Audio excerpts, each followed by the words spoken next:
Black Ops 7 Zombies beta. The good, the bad, and my opinion. I started this channel just under a year ago, fully based around Call of Duty Zombies, as it's a massive, massive passion of mine. As someone who's grown up with this franchise, I believe my opinion matters, so I'm always going to give it when I feel I need to, and I feel I need to. First off, let's discuss replayability. Now, a lot of people will make the point that this is a survival map. It's not supposed to be massively replayable. You go on for a little bit of a challenge, but when the challenge is taken away, that is kind of hard to do. Oh, and survival maps aren't massively replayable. Yeah, please tell that to this fella. Possibly one of the most replayed maps ever is a survival map, funnily enough. So why was Town massively replayable and I get bored of Farm within 2 or 3 games? There's many reasons. Number one, a lot of us have just grown up. We aren't children anymore, so playing zombies over and over and over just simply gets boring, which, yes, is a sad thing to realise, but it's also true.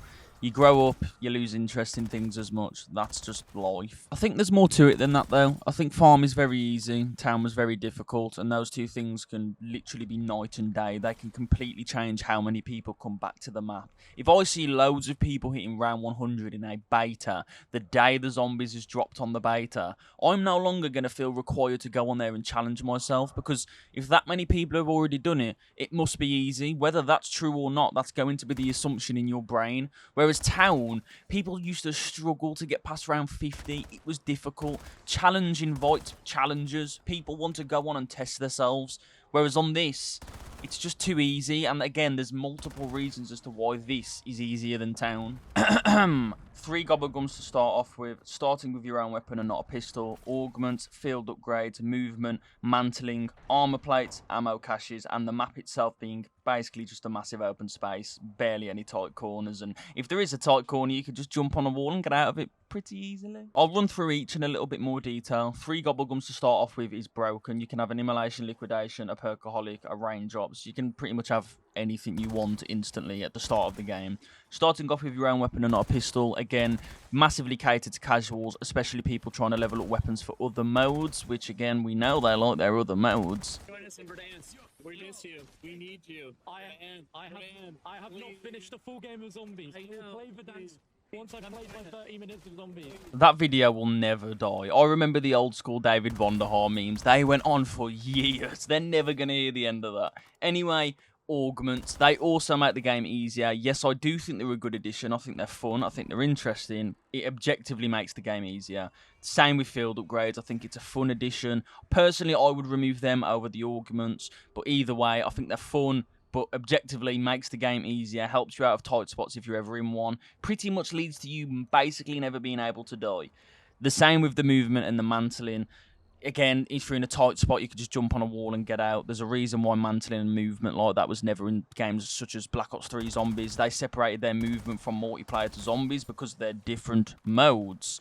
Armor plates, again, more health, having more armor, a massive Warzone feature that was never ever needed in zombies. Ammo caches, the same thing. You used to struggle for ammo. You'd be like, oh no, like, what am I going to do? I've got to spin the box and then I've got to pack a punch this gun. Now you just buy your ammo from a crate. Yeah, I know, it sucks. Oh, and the map itself basically being a massive open space apart from inside the buildings also massively helps because it takes away the difficulty of, oh no, I might get trapped in a corner here. You just stay outside and that won't happen. Again, you can say the same about Town, but that had the lava that restricted you. It also had a lot of the cars that would be cornered in certain ways. You couldn't exactly run a full circle. Just again, a little bit more difficult on Town and a lot more easier on Farm.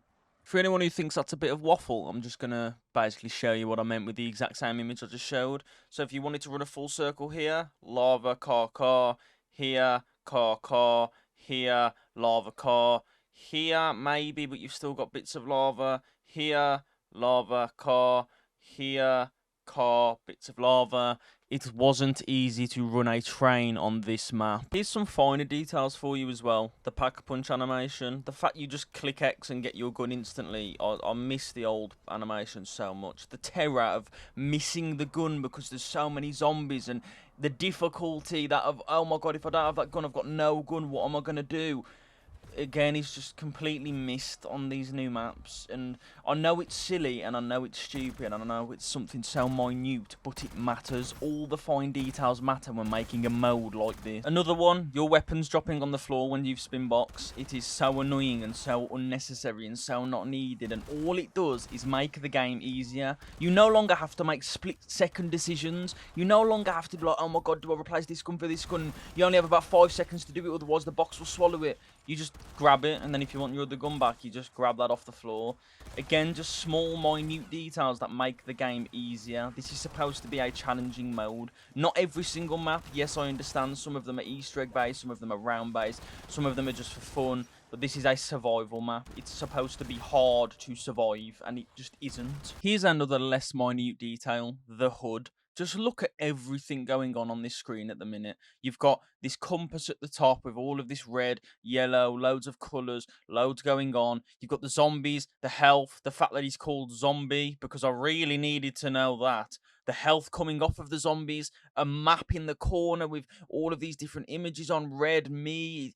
It's just taking up all of my screen. You've got the round, you've got gobble gum, empty gobble gum. You've got this telling me how to open it. You've got the field upgrade telling me how to use that. You've got grenade stuns. You've got the gun, the name, the rarity, all of your perks, your name, your health, your armor, your salvage, your points, your armor, your image of you, because that's needed as well. There's just so much going on. How am I supposed to be immersed in playing a zombies game when 99% of my screen is just loads of flashing images and colours? Oh, that brings me on to another point. The point system. You now have to fully kill the zombie before you get points for it. This is a minute detail and something that I think a lot of people do over-exaggerate. It is jarring, but what I will say is they gave us a better version of it 10 years ago and then decided to remove it. Nobody would have had a problem with it if we started off with this point system, but it's the fact they dangled the carrot in front of us of the old point system that was better, was way smarter, worked way better, made way more sense tactically, and then just went, you know what, nah, we're going to downgrade it, because that makes sense. Talking about downgrades, the crafting system, instead of exploring the map, adventuring around, the immersion of having to deal with the zombies whilst also looking for parts, they can be in different spawns, it's never guaranteed where it's going to be every game. We now just go to a crafting bench, which is in the same place every game, and just pay for what we want with salvage. If that isn't Treyarch or Activision, I don't know what is. It's just annoying, because yet again, another thing that didn't need to be touched, that was completely fine the way it was, that was great the way it was, is now being changed for something just lazier, and it's annoying, because how hard is it to just stick with things that worked? Now, I've complained a lot in this video, and a lot of the complaints are apparently going to be fixed with this cursed mode that's coming, a mode where you have to complete the main Easter egg on the normal mode to be able to acquire it, which again, I think is stupid. It should be an option from day one, but again, it's a step in the right direction. That's where I'll leave you. I'm not going to back this cursed mode to be anything that we've asked for, because when have Treyarch ever given us anything that we've ever asked for? Good night.